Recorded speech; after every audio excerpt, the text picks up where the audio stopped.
Doctor, buenos días, gracias por estar en este medio de comunicación. Apeguémonos un poquito más al micrófono. Doctor, pregunta inicial.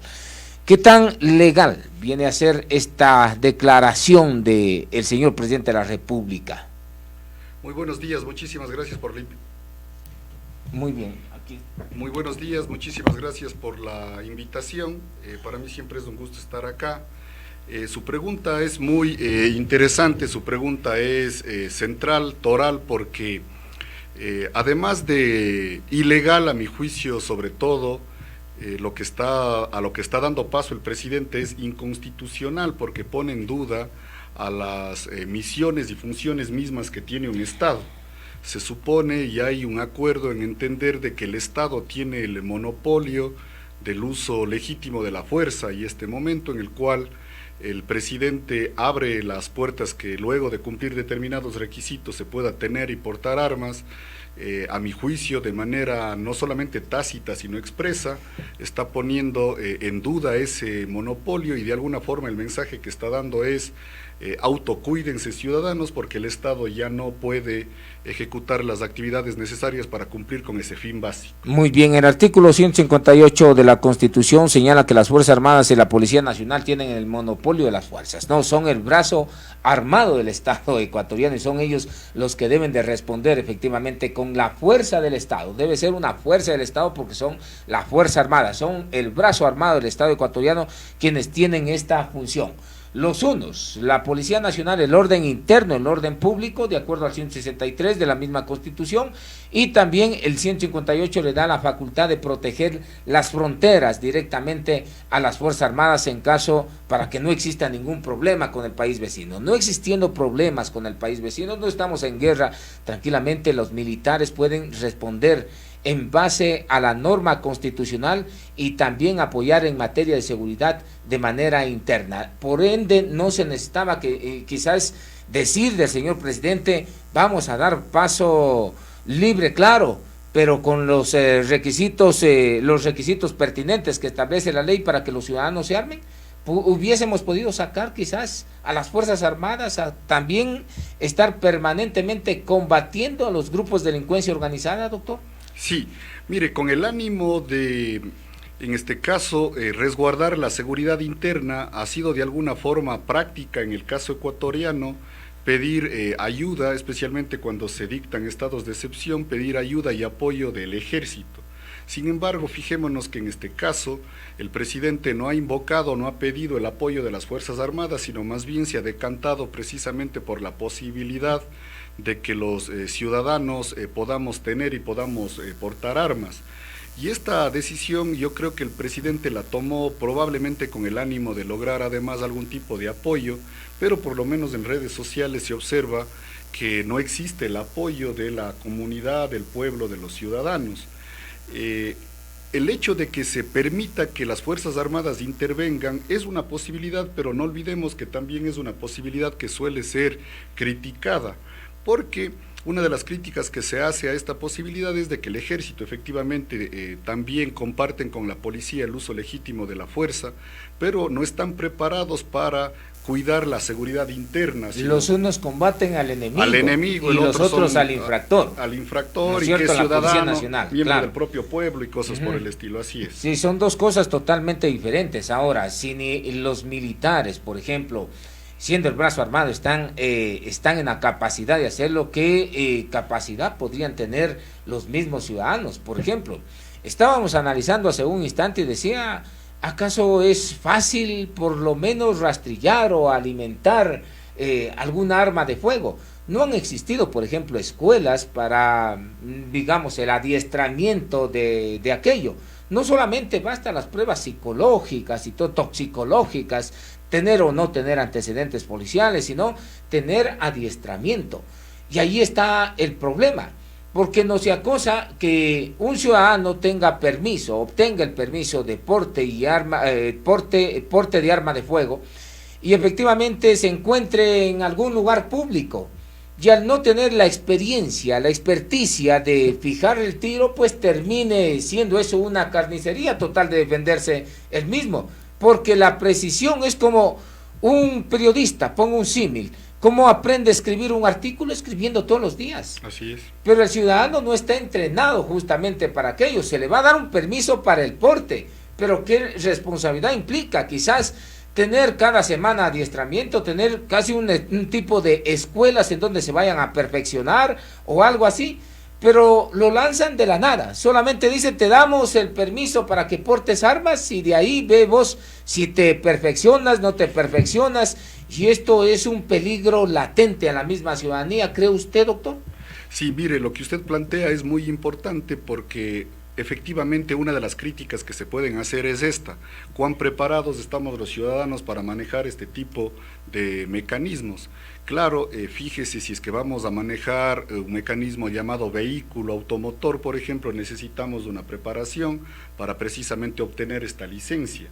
Y no solamente que tenemos problemas aquí en la falta de preparación para manejar este tipo de mecanismos, este tipo de instrumentos, sino que además, desafortunadamente, en el Ecuador no gozamos y no tenemos una institucionalidad sólida que permita a ciencia cierta prever que los requisitos se van a cumplir a rajatabla y que no vamos a incurrir en determinados procesos de corrupción o nos vamos a saltar pasos, burocracia para obtener este tipo de mecanismos. Y muy probablemente más bien esto abre las puertas para los que sí están preparados y dispuestos a cargar con algo de impunidad estas armas que son los delincuentes, puedan precisamente hacerse de las mismas y transportarlas sin ningún problema.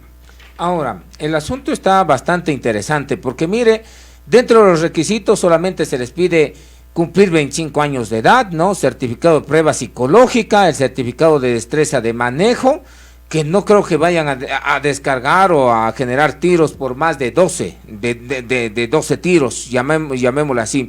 No haber sido sentenciado mediante sentencia ejecutoriada, no registrar antecedentes de violencia contra los miembros de la familia ni contra la mujer, certificado de superar examen toxicológico que determine que la persona no ingiere sustancias sujetas a fiscalización. Ahora, vayámonos por la otra línea. Hay grupos de delincuencia organizada, no son grupos improvisados, no es una bandita que por aquí se reúne 3 y ya forman un grupo de delincuencia organizada. Son grupos que tienen escuela, se forman tranquilamente. Ahora, ¿no cree usted que lo mejor que ven estos grupos de delincuencia organizada es en estos espacios, en estos decretos en donde se da la facilidad de portar un arma de fuego? Porque van a decir, a ver, entre todos, quienes no han tenido sentencia ejecutoriada, avisen. Entre todos, quienes no consumen sustancias estupefacientes, quienes podrán pasar la prueba de aquello.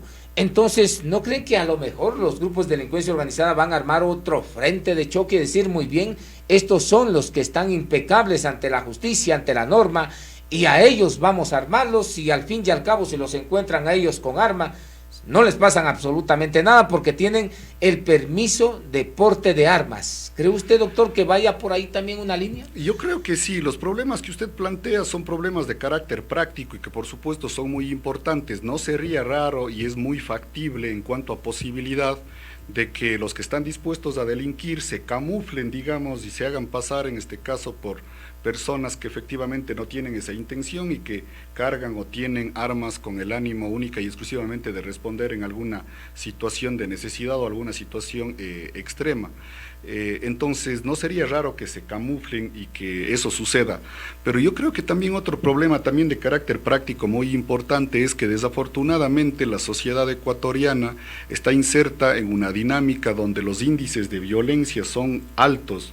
La violencia está presente en diferentes facetas, desafortunadamente, de nuestra vida, y el momento en el cual abrimos la posibilidad de que esa violencia pueda tener, en este caso, al alcance o a la mano el manejo de manera legal, en este caso un arma, podría ser que la violencia que día a día se genera, se gestiona en la sociedad ecuatoriana, tenga como desenlace también el uso de armas, ¿no es cierto? Miren, desafortunadamente en el país hay altos niveles de violencia doméstica, violencia intrafamiliar, los femicidios son altos, prácticamente hay un femicidio, 2 femicidios por día en el Ecuador, y creo que no es aventurado decir que se eleva la posibilidad que la violencia escale precisamente ante la posibilidad de poder acceder a este tipo de mecanismos que son las armas, las pistolas, etcétera. Pero además yo creo que el problema es sobre todo conceptual. Los problemas que usted está planteando y que están bien y que yo también los apoyo son problemas prácticos, pero el problema es sobre todo conceptual. ¿Por qué?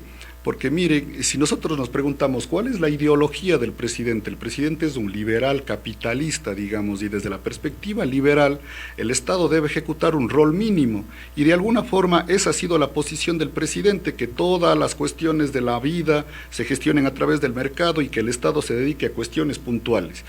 Y teóricamente hablando, el Estado desde esta perspectiva que la apoya Lasso, que es un liberal, digamos, el Estado tiene que dedicarse exclusivamente a ¿qué? Seguridad interna, seguridad externa y administración de justicia. Oh sorpresa, aquí Lasso está, el presidente, negando e ignorando las potestades mínimas y básicas que le debería suponer a un Estado, que es la seguridad interna. Entonces ahí tenemos un problema. Yo creo que el problema sobre todo es conceptual, por supuesto de carácter práctico, pero yo creo que debemos tomar en consideración también esas cuestiones. Ahora, ¿qué le garantiza, por ejemplo, en el caso de un ciudadano pueda portar un arma de fuego? El día de mañana un delincuente ingresa, no sabe si tiene o no tiene arma para decir... hay que hacer uso progresivo de la fuerza, entonces yo tengo que disparar, pues. Lo ha sucedido, y hay casos muy prácticos de aquello, pero ¿qué resulta? Es de que no hay garantía ni para el mismo policía cuando utiliza un arma de fuego en contra del delincuente. El primero que lo meten preso es al policía, porque dice muy bien, vamos por el homicidio, ¿no? Porque pobrecito, él no quería a lo mejor matar, sale de derechos humanos, encima de esto le cae y le generan una persecución. Ahora, ¿qué le garantiza al ciudadano? Portar un arma de fuego, utilizar un arma de fuego y que a través de la utilización del arma de fuego termine con la vida de una persona. ¿Qué le garantiza a estar a salvo de no ir a parar en la cárcel, doctor? Exacto, no hay ninguna garantía al respecto. Evidentemente queda claro que el portar y tener armas no es una licencia para matar, obviamente eso entendemos todos, pero lo que sí está claro, y sobre esto hay estudios, que cuando se permite que la población, la ciudadanía porte armas, se eleva los niveles de violencia y se eleva la posibilidad de que sea el desenlace de la violencia con el uso de arma. Precisamente ahí está el problema. Y fíjese usted que se supone que los miembros de la fuerza pública, la policía, profesionalmente están preparados para manejar las armas, y sin embargo vemos los problemas en los que incurren o en las fallas en las que incurren. Imagínense lo que va a pasar con personas comunes y corrientes que de hecho no tenemos una formación y en determinado momento nos pudiésemos animar a cumplir los requisitos y andar cargando estas armas. Entonces ahí precisamente está el problema. Y el problema está evidentemente en esta cuestión que tiene que ser tomada en consideración y creo que tiene que ser revisada por parte del presidente de la República, porque probablemente ellos parten de la premisa de que portar y tener armas va a ser un elemento disuasivo para la delincuencia, y no necesariamente es así. Así es. La violencia no va a parar, estos procesos tienen ya una dinámica más bien que va hacia la alza, y lo que yo sí me permito sostener es que más bien el mecanismo a través de los cuales va a culminar o el desenlace de esta violencia ya no va a ser los golpes, los insultos, el uso muertes. Exactamente, ese es el problema. Y la responsabilidad va a recaer si alguien utiliza un arma de fuego, lo mata al delincuente ahí. Imagínese, hoy en día nomás estamos viendo en la ciudad de Cuenca y en el país los letreros: ladrón quemado, ladrón cogido, ladrón quemado, porque no tienen armas de fuego. Así es. Ahora estas brigadas se pueden convertir en brigadas armadas igualmente. ¿Y qué es lo que va a suceder? Es de que el ladrón cogido ya no va a ser quemado, sino va a ser directamente asesinado. Ahora, pongámoslo en el caso de cualquier ciudadano que efectivamente vaya y utilice el arma de fuego en defensa de su hogar. Él va a decir: estoy defendiendo mi hogar, mi familia se sintió amenazada, entonces yo no sabía porque se me ingresó un delincuente a nuestra morada y tuve que utilizar el arma de fuego. El ciudadano va a ser sometido a un proceso nuevamente. Y pongamos que en el otro de los casos, dentro de estos centros de rehabilitación, este delincuente haya pertenecido a una banda de delincuencia organizada, que al momento en que lo ingresen al ciudadano, adentro ya se encarga la misma banda de delincuencia organizada de terminar con la vida del mismo ciudadano. O sea, son problemas tras problemas. El porte de arma de fuego, lo que dijo el señor presidente de la República, aquí va la pregunta, ¿no le da inmunidad al ciudadano entonces? Porque los ciudadanos están pensando en aquello, en que si yo me defiendo, pues a mí no me pasa nada, no voy a ir a la cárcel, me van a liberar de toda culpa y todo aquello. ¿Hay alguna responsabilidad, por ejemplo, en este caso que le digo literalmente, doctor? Claro, por supuesto. Efectivamente, se parte de la premisa que quien va a cargar y tener armas, a portar armas, va a usarlo siempre y cuando haya un estado de necesidad, cuando efectivamente necesite y por principio de legítima defensa tenga que usar este mecanismo. Esa es una premisa y es obvia, pero precisamente lo que hay que tomar en consideración es lo que sucede en la práctica. No necesariamente las personas van a usar en estricto sentido estos mecanismos, estas armas, estas pistolas, como una forma de legítima defensa, sino precisamente con otras finalidades, ¿no es cierto? Precisamente por eso, cuando se toma este tipo de decisiones, no nos debemos quedar en la formalidad de la norma, sino preguntarnos cómo es la sociedad ecuatoriana. Y para mal, la sociedad ecuatoriana o en la sociedad ecuatoriana existen altos índices de violencia. Así de sencillo. Entonces, estos altos índices de violencia nos permiten prever que las armas no van a ser usadas como un elemento de disuasión o como un mecanismo extremo de legítima defensa, sino van a ser usados en otros contextos, y precisamente ahí está el problema.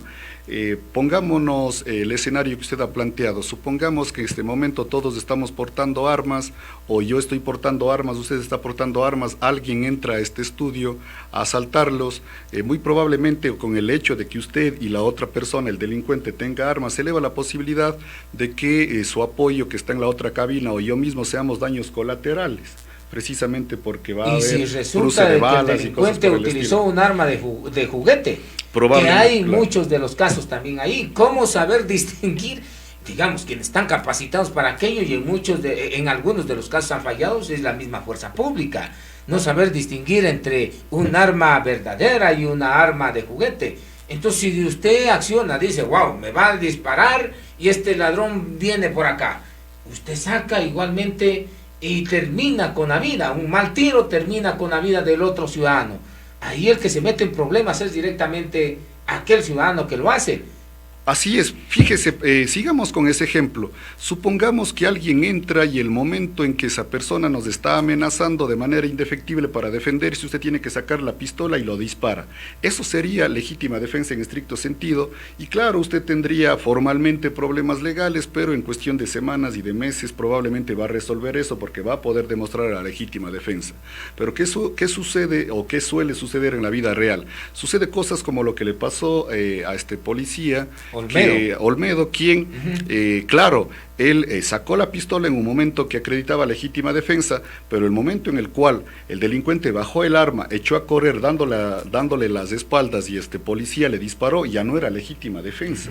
Entonces, la línea divisoria entre lo que es y no es legítima defensa no está tan clara, no es una cuestión tan sencilla, y ahí precisamente radica la complejidad de usar ese tipo de mecanismos. Bueno, no está preparado, de hecho. No estamos preparados.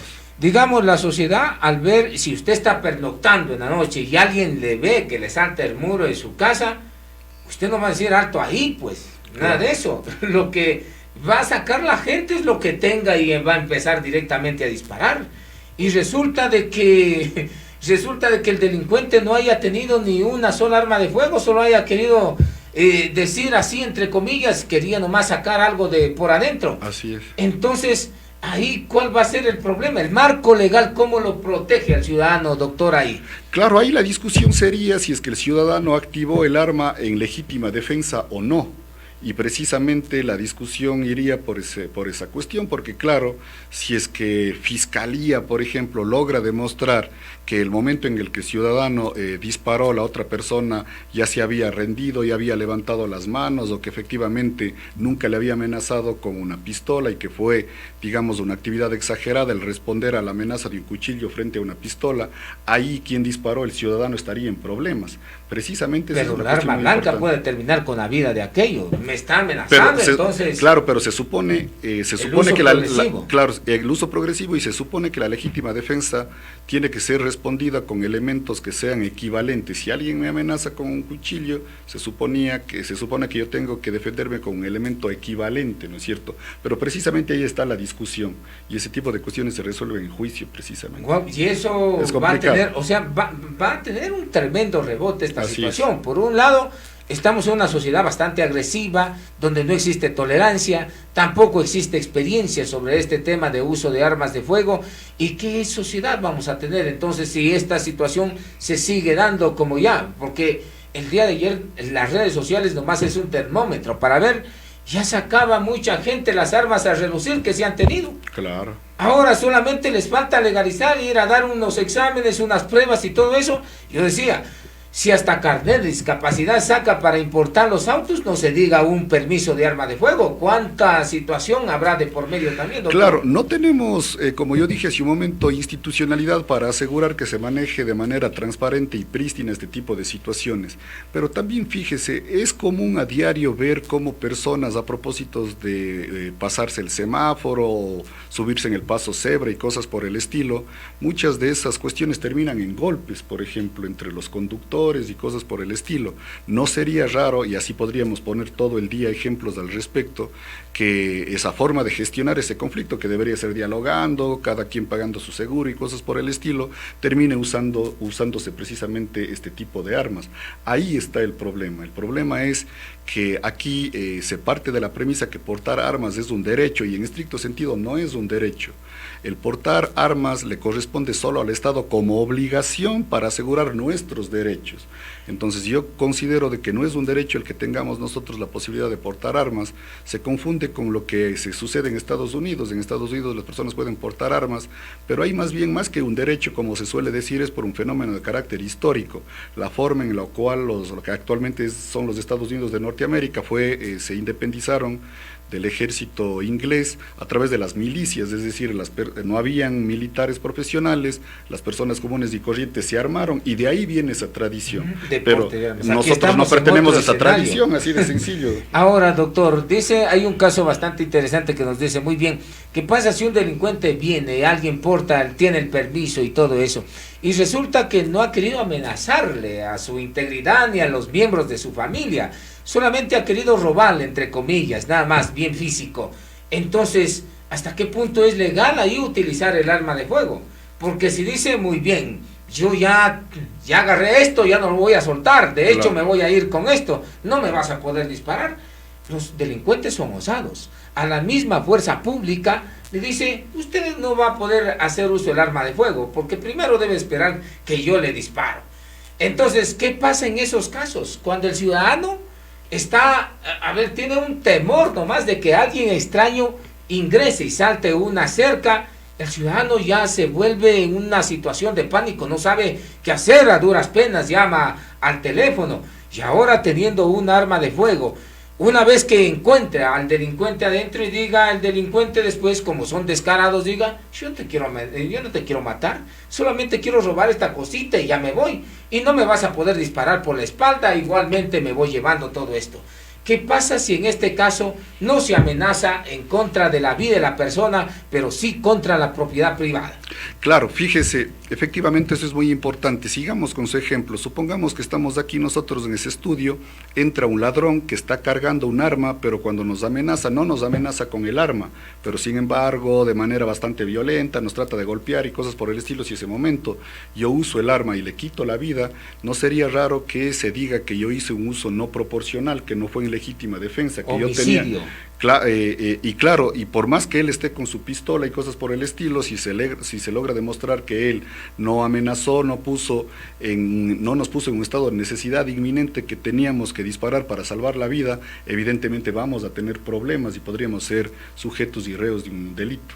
Directamente, con una sentencia bastante fuerte, así es, que después en la cárcel termina con la pena máxima, con la capital, pese a que la Constitución... Claro, de manera informal existe la posibilidad que te quiten la vida si vas a la cárcel, así es. Wow, y por aún si este delincuente ha sido miembro de alguna de estas bandas que hay dentro de la misma cárcel, ¿no? Lo matas a uno, acá ojo por ojo, le aplican directamente. y van con la pena capital.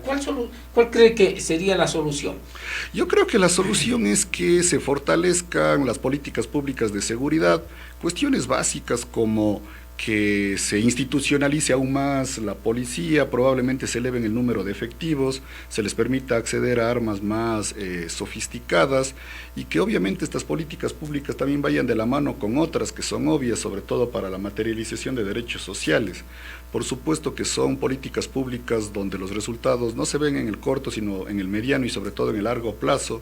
Este país necesita más educación, salud, oportunidades, evidentemente eso sería para el mediano y largo plazo, pero para el corto plazo yo creo que repensar las políticas de seguridad. Entiendo, hay personas que están formadas dentro de la propia policía, pero yo creo que sería, en este caso, bueno, no caer en el simplismo de rearmar a la policía o algo por el estilo, pero sí fortalecer este tipo de procesos y pensar también en cuestiones donde la ciudadanía, donde la guardianía privada apoye, pero no a través de este formato que está tratando el presidente, que es de que simple y llanamente, luego de cumplir determinados requisitos, que de hecho no tenemos una institucionalidad fuerte para controlar el cumplimiento no de esos requisitos, podamos portar armas. Yo creo que ese no es el camino. Muy bien, me parece bastante interesante su opinión, doctor. En la parte final quiero preguntarle el tema del juicio político al señor presidente de la República.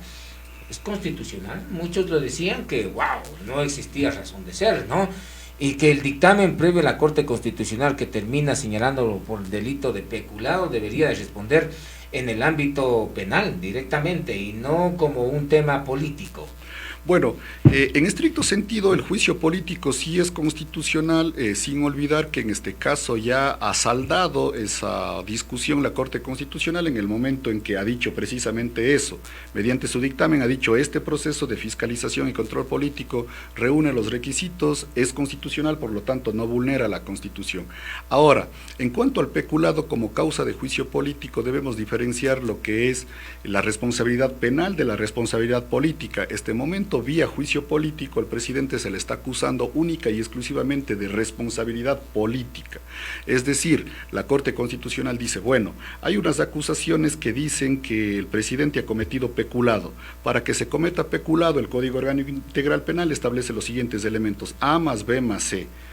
La Corte Constitucional lo que dice es, bueno, de la relación de los hechos yo voy a ver si es que las acusaciones tienen relación con los componentes que conforman el peculado, A más B más C.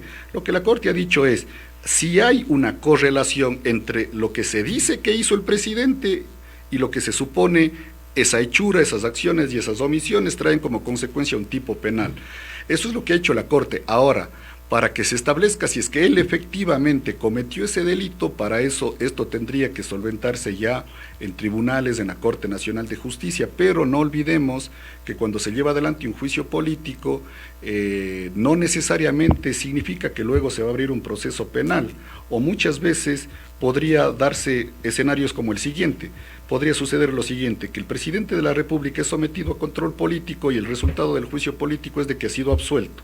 Pero sin embargo luego se podría investigar eso en la Corte Nacional de Justicia y no sería raro de que luego la Corte Nacional lo declare responsable penal. Entonces fíjese, por una misma acusación ha tenido responsabilidad política, que ha sido absuelto, no ha sido destituido, pero luego se verifican las pruebas y si es que se verifica de que efectivamente él sí cumplió o no esa cuestión, sería responsable penal. Pero también podría suceder lo siguiente, de que por ejemplo sea absuelto en el ámbito político y que no se investigue en el ámbito penal, o que si se investiga en el ámbito penal luego también sea absuelto ahí. O podría suceder un sinnúmero de combinaciones de que ahora, por ejemplo, sea destituido por vía política y que luego se investigue en el ámbito penal y se lo observe en el ámbito penal. Es por eso precisamente que hay que diferenciar la responsabilidad penal de la responsabilidad política. Doctor, ¿qué pasa, por ejemplo, si que no es absuelto en el ámbito político, pero se lo absuelve en el ámbito penal? Que quiere decir que no tuvo la culpa, entonces lo votaron al presidente de la República por la nada. Ya, precisamente ahí está la discusión, ¿no es cierto? Precisamente, ¿cuál es el efecto de la responsabilidad política? La destitución. ¿Cuál es el efecto de la responsabilidad penal? La pérdida de la libertad, la prisión, ¿no es cierto? El ir a la cárcel. Entonces, los diputados, o mejor dicho, los asambleístas, así se llaman ahora, cuando le enjuician al presidente, cuando discutan y debatan esto en el Pleno, ellos única y exclusivamente lo que van a hacer es el siguiente ejercicio mental. Si las pruebas pruebas que han aparecido hasta el momento, si las acusaciones son relativamente verosímiles para que ellos le quiten la confianza al presidente. Es la confianza política, porque no olviden que el presidente es electo por el pueblo. El pueblo, cuando decide votar por alguien, no lo hace verificando si efectivamente es culpable o inocente de lo que se le acuse en la campaña. Única y exclusivamente el pueblo, el miembro del cuerpo electoral, dice: yo tengo confianza en esta persona. Formalmente lo ideal sería que el pueblo, así como otorgó la potestad de gobernar, le quite también la potestad de gobernar. Sin embargo, en este caso, esa potestad es ejercida por los representantes del pueblo, por el legislativo. Entonces, el legislativo tiene que tratar de hacer la misma operación mental que hicieron los electores cuando le eligieron al presidente, decir: bueno, es verosímil de lo que se le está acusando al presidente, así no sea una cuestión contundente, el representante podría decir: sí, yo sí creo que debe ser destituido, pero también podría suceder lo siguiente, podría suceder que un asambleísta diga: yo tengo la conciencia plena de que él sí es culpable, sin embargo, yo no le voy a condenar políticamente y voy a votar porque se mantenga en el cargo. Esa es la diferencia. Subjetividades, de todas Exacto, maneras. subjetividades, Entonces, o sea, el juicio político se aparta de lo que tiene que ver el tema legal, netamente en su forma, porque habíamos entrevistado, tenemos 2 entrevistas de asambleístas en la provincia de La Suay, y cuando les preguntaba cuáles son las pruebas que tienen para condenarlo por este tema del peculado, decían que no tienen pruebas. Y en el informe que tienen la Comisión de Legislación solamente se basan en resúmenes de periódico. Entonces ahí cae vuelta esta subjetividad de querer sancionarlo porque verdaderamente no es del agrado de cierta organización política o porque verdaderamente tiene responsabilidades políticas, meramente responsabilidades políticas, y ahí hay un problema, doctor. Exacto, en ese caso sería legal y sería constitucional, aunque no sería, digamos, muy bien visto, pero sería legal y aceptable que un asambleísta diga lo siguiente: simple y llanamente el presidente ya no me da confianza, así yo no tenga las pruebas contundentes, yo le voy a retirar la confianza. Sin embargo, si es que esto se llega a conocer en el ámbito penal, en la Corte Nacional de Justicia, el juez no puede decir eso. Al juez no basta decir: yo tengo la convicción que aunque yo no tenga pruebas de que él sí es culpable, pero si es que el juez no puede probar, no puede demostrar mediante pruebas materiales de que efectivamente el presidente fue titular de determinada acción u omisión, ese momento el presidente tiene que ser absuelto. Entonces, efectivamente, la confianza y la subjetividad prima en la responsabilidad política, pero no olvidemos que la responsabilidad política tiene como efecto y como sanción quitarle el cargo a una persona. Lasso, si es que se le quita la presidencia, no va a ir a la cárcel, única y exclusivamente va a ser destituido. Esa es la sanción por la responsabilidad política. Si luego se investiga y luego se procede a un juicio, los parámetros desde los cuales va a juzgar los jueces son diferentes, y al juez no basta con que confíe o no en el presidente. De hecho, pueden haber jueces que desconfíen en el presidente, pero que las pruebas le digan que es inocente, le va a tener que declarar inocente. Esa es la diferencia. Muy bien, ¿cree que hay elementos suficientes como para someter a un presidente a un juicio político de estas magnitudes o no? Yo creo que hasta el momento sí existen elementos de juicio para el juicio político, para que haya un juzgamiento en el ámbito eminentemente penal. Yo creo que habría que seguir revisando esta cuestión. Él es el responsable del Estado, él tenía que ver que no se den actos de corrupción dentro de su gobierno. Claro, el presidente se mata diciendo: yo siempre he combatido el tema de la corrupción. Entonces, ahí como que a quién creerle resulta el caso. Claro, los parámetros para establecer responsabilidad política son menos rigurosos que para responsabilidad penal. Entonces, claro, políticamente sí es factible decir: bueno, si usted ya tuvo noticias de esto y está demostrado que sí tuvo noticias de esto, ¿por qué no actuó de tal o cual forma? ¿Por qué siguió recibiendo 20 y tantas ocasiones a estos funcionarios que en la bitácora se establece que ellos han ingresado y cosas por el estilo? Eso es lo que le podría traer a él responsabilidad política, pero no necesariamente responsabilidad penal. Muy bien, ¿y esto es suficiente como para decirle: no vas a terminar tu periodo de 4 años y te debes de ir a la casa?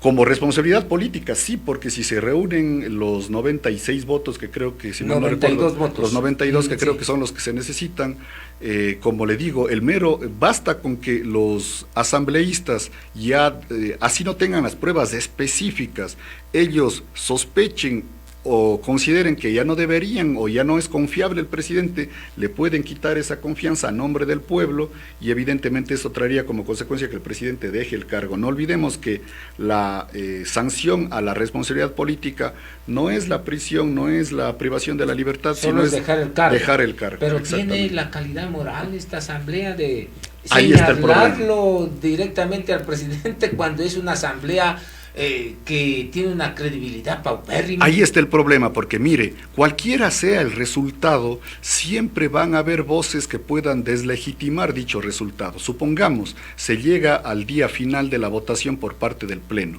Si es que el presidente sale absuelto, ¿qué van a decir los detractores del presidente? No puede ser posible que un presidente que tenga el 15% de aprobación se mantenga en el cargo. Pero supongamos que el presidente es condenado políticamente. ¿Qué van a decir los cercanos al presidente? No es justo que una asamblea con el 7% de aprobación le haya quitado el cargo a un presidente que ganó las elecciones. Es decir, el juicio político ya no produce los efectos, ya no es tan eficaz como cuando fue pensada. El juicio político fue pensado para una democracia representativa, pura y dura, donde el ciudadano votaba y se alejaba de la cuestión. En este caso no hay una democracia representativa pura y dura. Claro, en este caso vivimos una mixtura, porque la Constitución dice que en el Ecuador se reconoce democracia directa, democracia participativa, democracia comunitaria y democracia representativa. Y ahora tenemos un instituto que se llama revocatoria del mandato. La revocatoria del mandato, nos guste o no, nos va a dejar siempre certezas, porque se contarán los votos y contándose los votos, nos guste o no, se elige a tal o cual presidente. Pero si luego se lleva adelante una votación en la que se nos pregunta, ¿está de acuerdo con que usted, el presidente, se mantenga o no? Nos guste o no, los votos se cuentan y ese es el resultado es legítimo. Yo me propongo, en este caso como estudiante de Derecho Constitucional, proponer que el juicio político debería ser repensado. A mi juicio, la votación en el Pleno, que ahora sirve para condenar políticamente al presidente, debería ser para no condenarle al presidente, sino para que se ordene al CNE que llame a una votación para que el pueblo se pronuncie. De hecho, hay una desfiguración del juicio político en nuestro país. En ninguna parte del mundo, en los países presidencialistas, donde se reconoce el juicio político, interviene un órgano jurisdiccional como la Corte Constitucional. Eso lo hizo acá nuestro constituyente. ¿Sabemos por qué? Porque siempre hemos mal usado, así como ahora se mal usó el juicio político, se mal gestionó. Lo mismo sucedió en el 86 en el Taurazo con León Febres Cordero. Se le trató de sacar del cargo vía juicio político, se gestionó mal, única y exclusivamente hubo una simple resolución, donde la izquierda democrática en ese tiempo dijo, ya el presidente no es presidente, y que no sirvió. Luego, ¿qué sucedió con Abdalá Bucaram? También se le sometió a juicio político, se gestionó mal el juicio político, que terminó única y exclusivamente en una simple decisión con una simple mayoría. Luego también se trató de sacar vía juicio político a Mawad, vía juicio político a Gutiérrez, en todos los casos se mal gestionó. Eso llevó y trajo como consecuencia que el constituyente del 2008 diga, como aquí el legislativo mal gestiona y mal usa el juicio político, vamos a poner al árbitro para que sea el que los morigere. De manera abstracta es una buena solución, pero a mi juicio no es una solución democrática, porque sobre todo en este país la Corte Constitucional es una corte con demasiados poderes. Y fíjese la paradoja, la Corte Constitucional puede decidir el futuro de un presidente, pero la Corte Constitucional no es sujeta a juicio político. Fíjese usted. Es uno de los pocos órganos, por no decir el único, de hecho el único, de órganos de alto nivel, como los tenemos algunos aquí en el país, que no está sujeto a juicio político. El presidente está sujeto a juicio político, la Corte Nacional de Justicia sujeta a juicio político, los miembros del Tribunal Contencioso Electoral a juicio político, los miembros del CNE a juicio político, y así sucesivamente. Claro, también sabemos por qué el constituyente decidió que la Corte Constitucional no sea sometida a juicio político. El constituyente, ¿qué dijo? Bueno, cuando cae un presidente, ¿qué hace la nueva mayoría? Como sucedió con Mawad, como sucedió con Bucaram y como sucedió con Lucio Gutiérrez. La nueva mayoría se instala y trata de echar del cargo a los miembros de la Corte Nacional y del Tribunal Constitucional. Para que eso no vuelva a suceder, los miembros de la Corte Constitucional quedan, no son sujetos de juicio político, pero ahora vemos en la práctica que esas cuestiones que se piensan en abstracto no necesariamente suceden en concreto. Entonces, lo ideal sería que en el juicio político no intervenga la Corte Constitucional, pero yo creo que en el futuro sí se debería proceder de esa forma. Esto con una reforma constitucional. Con una reforma constitucional, por supuesto, es la única que sí. manera. Claro. Ahora, el tema de la muerte cruzada, ¿hay causales para que el presidente utilice eso? El día de ayer en una entrevista dijo que no me dejan desarrollar el plan de desarrollo nacional. Esa sería una de las causales, también en donde no podría necesitar dictamen previo de la Corte Constitucional. Exactamente. Porque si vamos por 148, en numeral 1, en donde dice los asambleístas se arrogaron funciones, esa sí necesita un dictamen previo a la Corte Constitucional, pero la otra no. ¿Esa es la única herramienta que le puede quedar al presidente o no?